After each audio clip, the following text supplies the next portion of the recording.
A Vulture, da revista New York, fez uma reportagem demolindo Neil Gaiman, o criador de Sandman, Coraline e Deus Americanos. A gente vai entender o que aconteceu aí com o Neil Gaiman, quais são as acusações e como tá, né, o avanço desse caso agora no Plantão Número.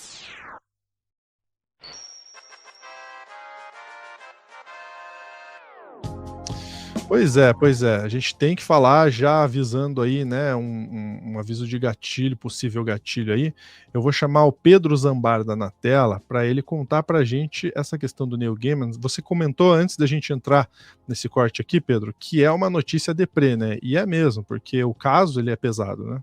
E envolve um autor, né, um escritor que eu, pelo menos, sempre gostei muito dos quadrinhos do Sandman. A série da Netflix está muito bem feita, mas infelizmente entra naquela coisa, né, Lúcia? Às vezes a gente não consegue dissociar muito o autor e a obra, igual a J.K. Rowling, por exemplo, e Harry Potter, mas no caso dela é por comentários transfóbicos. A história que a Vulture traz é horrenda.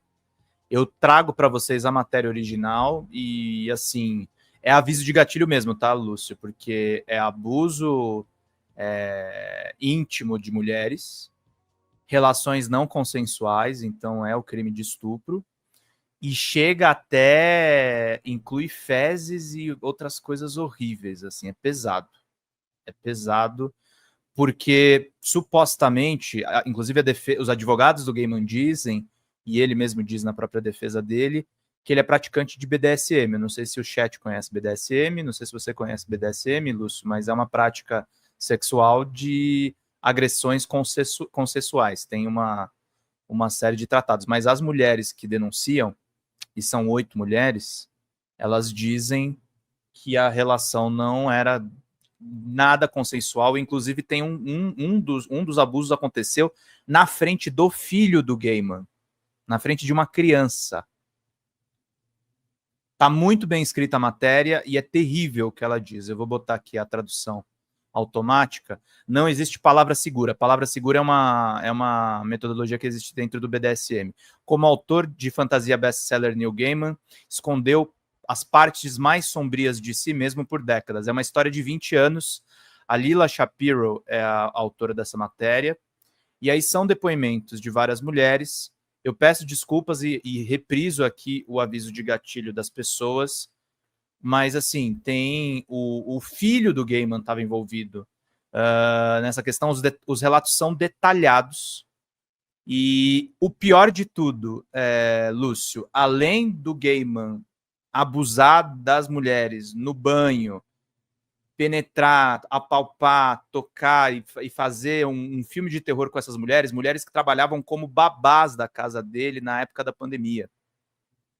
Mulheres que trabalhavam como babás na casa dele na época da pandemia. Além de tudo, a esposa, então, dele na época, que é a Amanda Palmer, que é uma artista do Dresden Dolls, sabia dos abusos e, ao que a reportagem dá a entender, ela não fez nada. Inclusive o abuso que envolveu o filho dela. Assim, Coisa é um filme horrível. de terror, gente. É um filme de terror isso aqui. Eu vou ler um trecho. Palmer, uma cronista obsessiva da sua própria vida em canções, poemas, posts de blog e um livro de memórias, começou como metade da banda cabaré punk Dresden Dolls, mas ela é talvez mais famosa por sua habilidade de atrair seguidores unidos e devotos onde quer que vá. Em 2012, ela se tornou a primeira musicista a arrecadar mais de $1 milhão no Kickstarter e mais tarde se tornou uma das artistas mais bem-sucedidas no Patreon.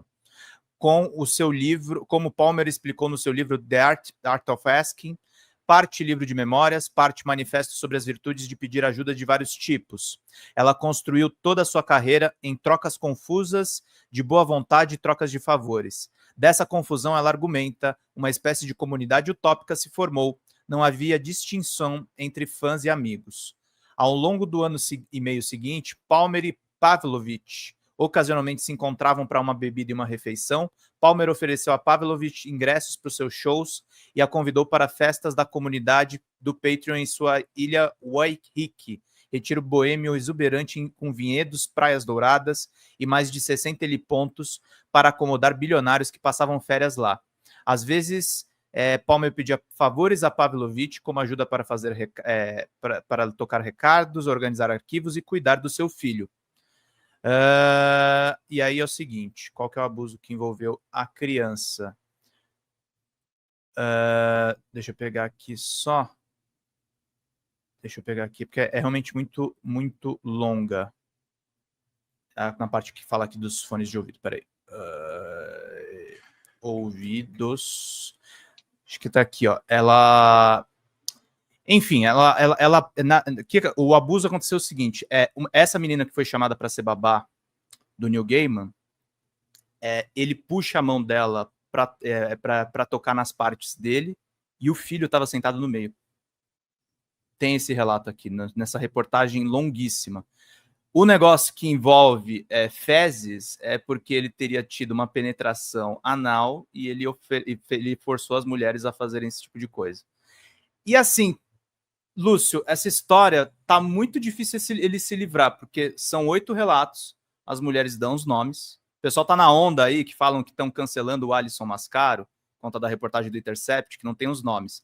Essa tem todos os nomes, tem as datas. E assim, na carta que o Gaiman supostamente se defende, ele não nega nada. Só que ele diz que as relações foram todas consensuais. Então tem aqui o texto dele, Quebrando o Silêncio, que eu também vou trazer para vocês a tradução automática. É do Google Translator mesmo, tá, gente? Mas está certo a tradução. Nos últimos meses tenho assistido histórias que circulam na internet sobre mim com horror e consternação. Fiquei quieto até agora, tanto em respeito às pessoas que estavam compartilhando suas histórias, quanto por um desejo de não chamar mais ainda atenção para muita desinformação. Eu sempre tentei ser uma pessoa reservada e sentia cada vez que as mídias sociais eram um lugar errado para falar sobre assuntos pessoais importantes. Agora cheguei ao ponto em que sinto que devo dizer algo. Ao ler a última coleção de relatos publicados pela Vulture, da revista New York, há momentos que reconheço pela metade e momentos que não.